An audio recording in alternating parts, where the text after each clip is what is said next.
Welcome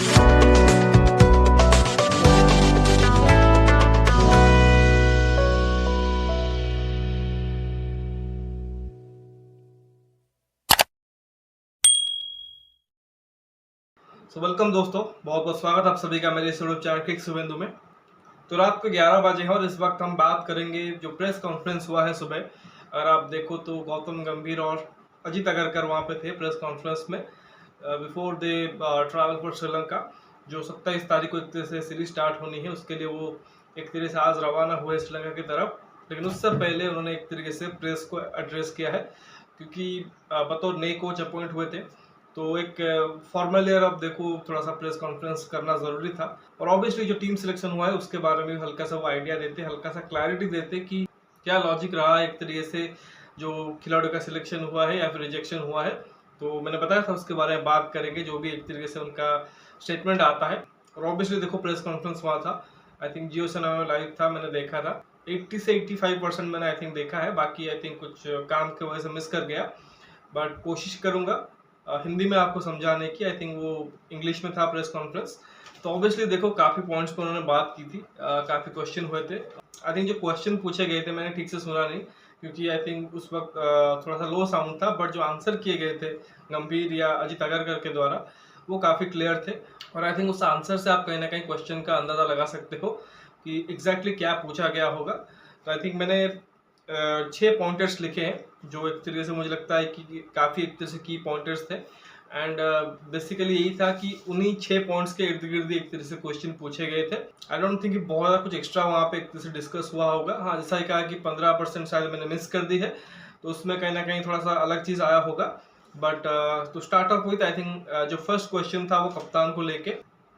Y Surya Kumar Yadav was named T20 captain, why not Hardik Pandya. तो I think Ajay Agarkar ने उस पर आंसर यही दिया कि देखो सूर्य कुमार यादव क्यों कप्तान है, बिकॉज वो डिजर्व करता है। T20 अगर आप देखो सबसे बेहतरीन बैट्समैन है अभी टीम इंडिया का, कंसिस्टेंटली रन बनाया है और अच्छा किया है, तो उसी वजह से आप देखो वो कैप्टनसी डिजर्व करता है। तो ऐसा नहीं है कि वो मतलब हमने बिना सोच समझ के एक तरह से कप्तान बना दिया उसे। एंड ऑब्वियसली थोड़ा सा ड्रेसिंग रूम में भी जो आई थिंक पहले एक तरह से खिलाड़ी रह चुके हैं, मतलब जो अभी रिसेंटली कोच कप्तान राहुल द्रविड़ और रोहित शर्मा छोड़ के गए हैं, Virat Kohli was there, Ravindra Jadeja was there, तो बाकी भी जो आई थिंक करंट टीम के मेंबर्स हैं उनसे बातचीत की है कि हमने ड्रेसिंग रूम से भी चर्चा की है और उस बेसिस पे हमने सूर्य को कप्तान बनाया है। एंड हार्दिक के बारे में उन्होंने यही बोला कि हार्दिक के साथ आई थिंक फिटनेस एक तरह से कंसर्न है और हमें वो बंदा चाहिए T20 में कैप्टनसी करते हुए जो कि रेगुलरली अवेलेबल हो पाए, क्योंकि नेक्स्ट जो वर्ल्ड कप है वो 2026 में है, 2 साल बाद अगर आप देखो, तो उसके लिए हमें वो कप्तान चाहिए जो रेगुलरली खेल पाए, टीम के साथ ट्रैवल कर सके और एक तरह से कोच और सिलेक्टर्स के लिए ईजी हो जाएगा। बट हार्दिक के केस में वो चीज़ नहीं है। हार्दिक रेगुलरली अगर आप देखो वो इंजरी एक तरह से उनको होती रहती है, तो उसी वजह से काफ़ी सीरीज वो मिस भी करते हैं और ऑब्वियसली उनके ऊपर ज़्यादा प्रेशर नहीं डालना चाहते थे, क्योंकि उनको आई थिंक ओडीआई भी खेलना है, उनको बैटिंग करनी है, बॉलिंग करनी है, तो हर एक डिपार्टमेंट में उनको अच्छा करना है, तो उसी वजह से उनको थोड़ा सा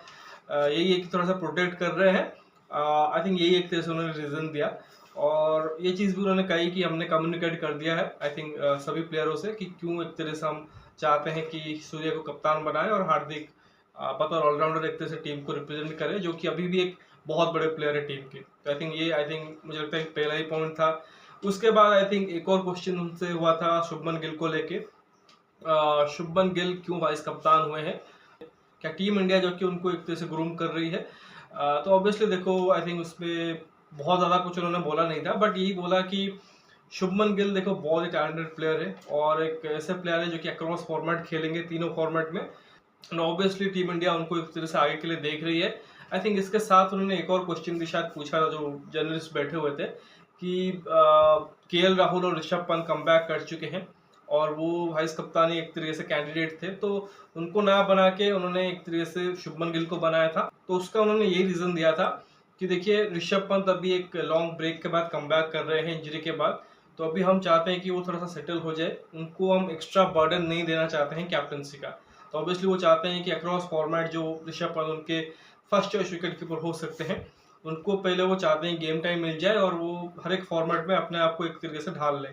कैप्टनसी की जो चीज़ है वो बाद में भी देखी जा सकती है। आई थिंक वो लॉजिक उन्होंने ऋषभ के साथ दिया। और केएल राहुल को लेके आई थिंक उनका जो आंसर ये था कि केएल इस वक्त अगर आप देखो T20 सेटअप में नहीं है, एंड ऑब्वियसली ओडीआई फॉर्मेट में उन्होंने अच्छा ही किया है,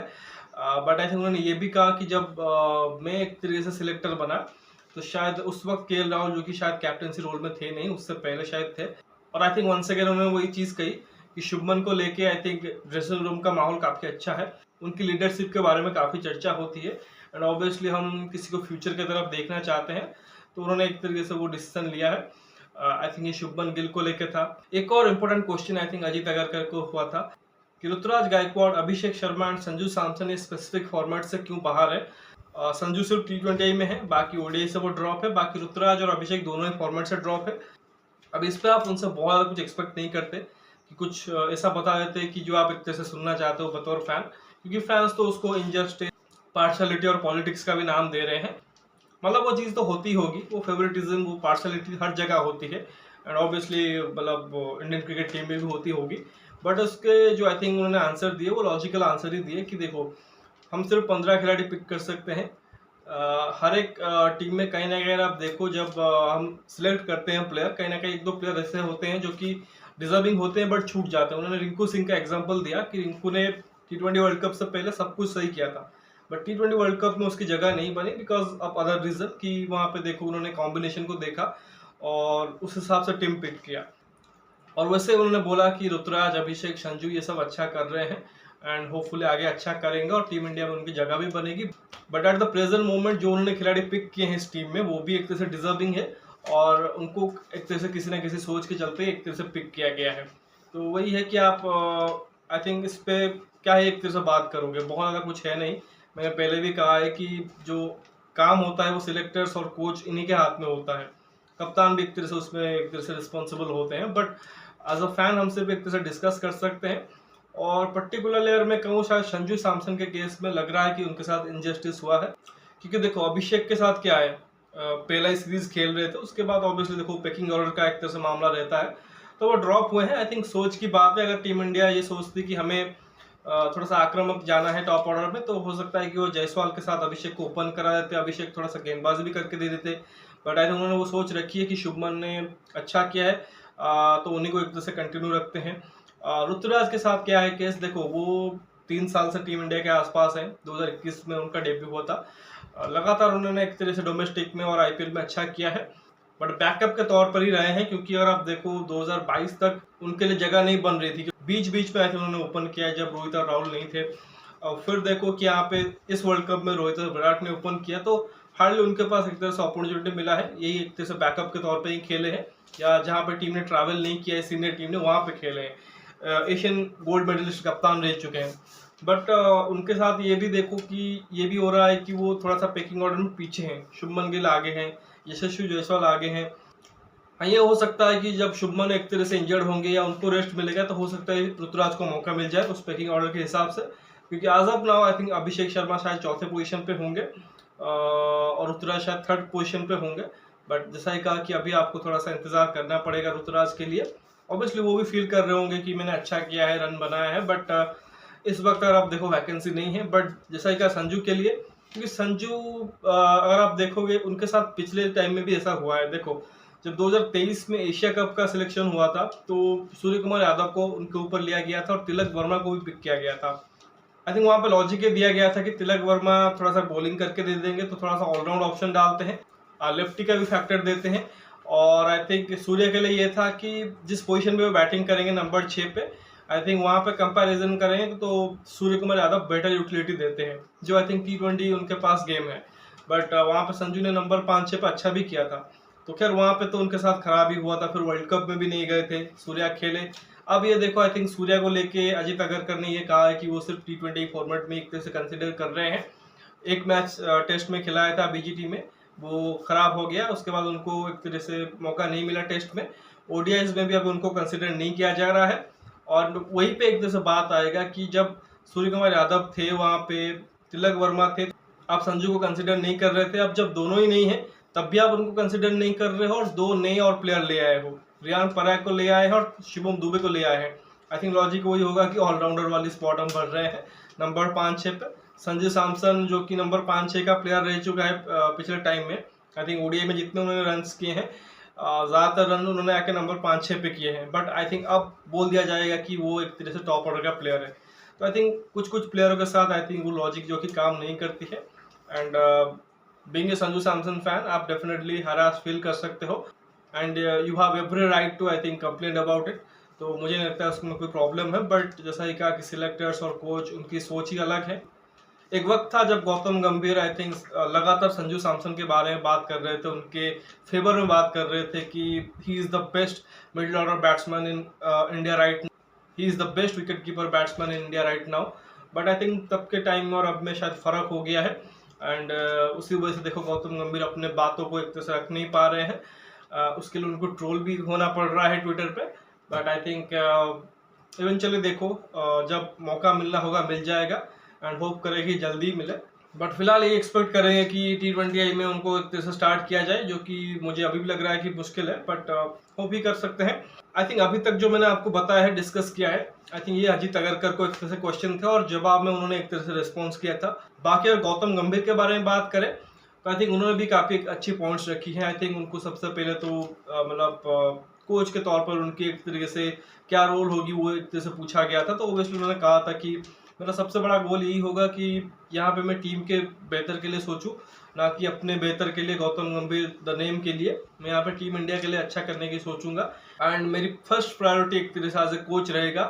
कि मैं प्लेयरों को फ्रीडम दूँ, उनको इनसिक्योर माहौल में ना रखूँ, खुशहाल माहौल में रखूँ और ये कोशिश करूँ जो मैंने एक तरह से बहुत ही सक्सेसफुल टीम को एक तरीके से टेक ओवर किया है, क्योंकि ये टीम जो कि T20 वर्ल्ड कप जीत के आई है, ओडीआई वर्ल्ड कप और WTC फाइनल में रनर्स अप रहे हैं, तो इतना सक्सेसफुल टीम रही है बहुत अच्छे कोच और कप्तान के अंडर में। अब मैं इनको एक तरह से जब टेक ओवर कर रहा हूँ तो मैं यही कोशिश करूँगा इसको आगे लेके चलूँ। उसके बाद उन्होंने आई थिंक जय शाह के साथ उनके रिलेशन के बारे में बताया कि बहुत अच्छा रिलेशन है, काफ़ी कुछ चीज़ें डिस्कस करती हैं और काफ़ी टाइम से डिस्कशन हो रही थी कोचिंग के बारे में। तो आई थिंक उन्होंने अपने भी एक तरह से जो प्रेफरेंस थे कोचिंग स्टाफ को लेकर उनको उन्होंने दिया था और BCCI उस पर एग्री भी हुई थी। आई थिंक उस पर उन्होंने एक तरह से बात की है, बट उससे पहले देखो आई थिंक दो बड़े पॉइंटर्स हैं, क्योंकि देखो सिलेक्शन के ऊपर तो ज़्यादातर सिलेक्टर्स को ही सवाल पूछे जाएंगे, बट आई थिंक टीम में जब आपके कुछ सीनियर प्लेयर हो जिनके साथ आप खेल भी चुके हो, ड्रेसिंग रूम शेयर कर चुके हो और अब आप बतौर कोच उनके साथ एक तरह से ड्रेसिंग रूम शेयर करने जा रहे हो, तो उनके बारे में उन्होंने आई थिंक पूछा था, आई थिंक विराट रोहित के बारे में, उनके फ्यूचर के बारे में। तो उसमें गौतम ने यही कहा था, देखो विराट और रोहित में अभी भी बहुत क्रिकेट बाकी है और जितना मैं समझता हूँ अभी उन्होंने वर्ल्ड कप जीता है और अभी आगे 10 टेस्ट मैचेस है जिसमें बॉर्डर गावस्कर ट्रॉफी इंक्लूड है, फिर चैंपियंस ट्रॉफी भी है, तो definitely they will be motivated, उनके पास वो मोटिवेशन होगी और अगर फिटनेस एंड फॉर्म परमिट करता है तो हम उनको 2027 के वर्ल्ड कप में भी देख सकते हैं, जो कि साउथ अफ्रीका में होना है। आई थिंक बहुत अच्छी पॉइंट्स थी, क्योंकि काफ़ी लोग क्या है कि ये सोचते हैं कि गौतम गंभीर आए हैं बतौर कोच, पॉलिटिक्स करेंगे और जो सीनियर खिलाड़ी है उनको बाहर कर देंगे, स्पेशली विराट कोहली को लेके बोलते थे। बट आई थिंक विराट के बारे में उन्होंने बहुत अच्छी चीज़ शेयर की है कि देखो जब से मैं कोच अपॉइंट हुआ हूँ मैंने विराट के साथ मैसेज पे बात की है एंड ऑफ द फील्ड अब देखो हमारे बीच एक बहुत अच्छा एक तरह से कॉम्बिनेशन है। ऑन द फील्ड जो भी होता है देखो वो हिट ऑफ द मोमेंट में होता है, दोनों अपने टीमें के लिए एक तरह से काफ़ी पम्प्ड अप रहते हैं, हमेशा जीतना चाहते हैं, तो उस वजह से कभी कभार वो चीज़ हो जाता है, बट ऑफ द फील्ड वो चीज़ नहीं होता है। ऑब्वियसली अगर आप लोग आई थिंक उन्होंने जर्नलिस्ट और मीडिया को एक तरह से रेफर करके बोला कि अगर आप TRP के लिए कुछ भी एक तरह से लिखना चाहते हो या बोलना चाहते हो आप बोल सकते हो, बट हमारे बीच वैसा कुछ नहीं है। एंड जब हम एक तरह से एक ही टीम में एक ही मकसद के लिए टीम इंडिया को रिप्रेजेंट करेंगे, हमारा गोल यही होगा कि हम इकट्ठा एक तरह से टीम के लिए अच्छा करें और 140 करोड़ की जो एक तरह से जनता है उसको एक तरीके से हम कुछ खुशी का एक तरह से पल दे दें। आई थिंक विराट के बारे में उन्होंने बहुत अच्छा बोला, उनको बहुत प्रेज भी किया है कि वो वर्ल्ड के ज़बरदस्त बैट्समैन है, one of the great batsman है। आई थिंक जैसा ही कहा रोहित और विराट के बारे में उन्होंने कहा कि रोहित और विराट आगे कंटिन्यू भी कर सकते हैं, तो आई थिंक वो चीज़ देखने में अच्छा लगा और जो भी आई थिंक वो बोल रहे थे क्लैरिटी के साथ बोल रहे थे और अच्छा ही बोल रहे थे और होपफुली उसी को आई थिंक उसको काम में भी एक तरह से करके दिखाएंगे जब वो एक तरह से उनकी कोचिंग का असली जो एक तरह से कहेंगे कि एरा स्टार्ट होगा जब 27 तारीख से मैच होगा। और फिर आखिर में जो आई थिंक मैंने जो पॉइंट सुना है आई थिंक कोचिंग स्टाफ को लेके, आई थिंक जैसा कि हम पहले भी बात कर चुके हैं कि अभिषेक नायर का नाम चल रहा था, रायन टेंडेंस काटे जो नीदरलैंड्स के बैट्समैन है उनका नाम चल रहा था, तो दोनों को असिस्टेंट कोच रखा गया है हालांकि आप बैटिंग कोच भी रख सकते थे, फील्डिंग कोच भी रख सकते थे, बट आई थिंक दोनों ही असिस्टेंट कोच है, प्रॉपरली उनको बैटिंग कोच एक तरह से नेमिंग नहीं किया है। दैट मीन्स कि हर एक डिपार्टमेंट में काम करेंगे। और क्योंकि उनका आई थिंक केकेआर के साथ भी एक तरह से कनेक्शन है, जीजी के साथ वो रह चुके हैं, तो होपफुली एक अच्छा बॉन्डिंग उनके बीच होगा और उसी को कंटिन्यू करना चाहेंगे। और बाकी आई थिंक टी दिलीप जैसे कि बात कर रहे थे, एक बहुत अच्छे फील्डिंग कोच रहे हैं। फील्डिंग के साथ साथ उन्होंने जो मेडल सेरेमनी का भी एक तरह से कहें कि परंपरा स्टार्ट कर दिया था टीम इंडिया में, तो वो भी एक तरह से बरकरार रह सकता है। आई थिंक बॉलिंग कोच को लेकर अभी भी थोड़ा सा डाउट है। आई थिंक मॉर्निंग मॉर्कल का नाम चल रहा था। आई थिंक गंभीर ने उसके बारे में बात भी की है कि हमने डिस्कस अभी उतना किया नहीं है, क्योंकि उनका कुछ अभी शायद क्लियर नहीं है मॉर्निंग मॉर्कल का, बट हो सकता है कि बाद में डिस्कशन करके जो टेस्ट श्रृंखला स्टार्ट होगा आई थिंक बांग्लादेश के अगेंस्ट, उस पर एक तरह से अवेलेबल हो जाए। बट फिलहाल अगर आप देखो, आई थिंक जो दिवेश लक्ष्मण के साथ ट्रैवल कर रहे थे एनसीए के साईराज भावतले, आई थिंक उनको एक तरह से रखा गया है बॉलिंग कोच के रूप में। तो आई थिंक ये कोचिंग स्टाफ है एंड टीम जो कि रवाना हो चुकी है, पहुंच भी चुके हैं श्रीलंका में। आई थिंक पहले कल कैंडी में शायद तीनों ही T20 मैचेस होंगे और फिर कोलंबो में आई थिंक तीनों ओडीआई मैचेस होंगे। लंकन प्रीमियर लीग रिसेंटली खत्म हुआ, आई थिंक कल रात को खत्म हुआ था, तो उसके बाद देखो श्रीलंकन टीम भी एक तरह से अनाउंस होगी, वो भी एक तरह से जुड़ जाएंगे अपने एक तरह से प्रिपरेशन के लिए। एंड जैसा कि आगे भी 3-4 दिन का एक तरह से वक्त है जहाँ पे एक तरह से आप एक बहुत अच्छे सीरीज की एक तरह से उम्मीद कर सकते हो। डेफिनेटली आप उम्मीद करोगे कि जिम्बाब्वे से बेटर प्रिपरेशन श्रीलंका की तरफ से देखने को मिले और बेहतर फाइट देखने को मिले। एंड ऑब्वियसली होम कंडीशन में श्रीलंकन टीम अभी रिसेंटली लीग खेल के आ रहे हैं, तो फिर अच्छा ही करेंगे और एक कड़ी टक्कर जो कि टीम इंडिया को देंगे। तो आई थिंक जितने भी एक तरह से बड़े पॉइंटर्स थे प्रेस कॉन्फ्रेंस में मैंने आपको बताया है। अगर कुछ मिस हो गया होगा तो आप एक तरह से कमेंट सेक्शन में बता सकते हैं, क्योंकि जैसा ही मैंने कहा कि 80 to 85% मैंने कवर किया था, बट मुझे लगता है कि सारे के सारे पॉइंट्स मैंने आपको बताए हैं। तो होपफुली आपको अच्छा लगा होगा। वीडियो को जरूर लाइक करिए और साथ ही चैनल को सब्सक्राइब जरूर करिए और दोस्तों को शेयर भी कर दीजिए। जैसा लगा कमेंट सेक्शन में बताइए अपने फीडबैक, जो भी एक तरह से आपको लगा, ये जो स्टेटमेंट एक तरह से आए कोच और सिलेक्टर की तरफ से, जो भी एक तरह से आपका राय हो दे सकते हो। नोटिफिकेशन की घंटी दबा लो ताकि हर एक वीडियो की अपडेट आपको टाइम पे मिलती रहे। मिलते हैं अगले वीडियो में, तब तक धन्यवाद, जय हिंद।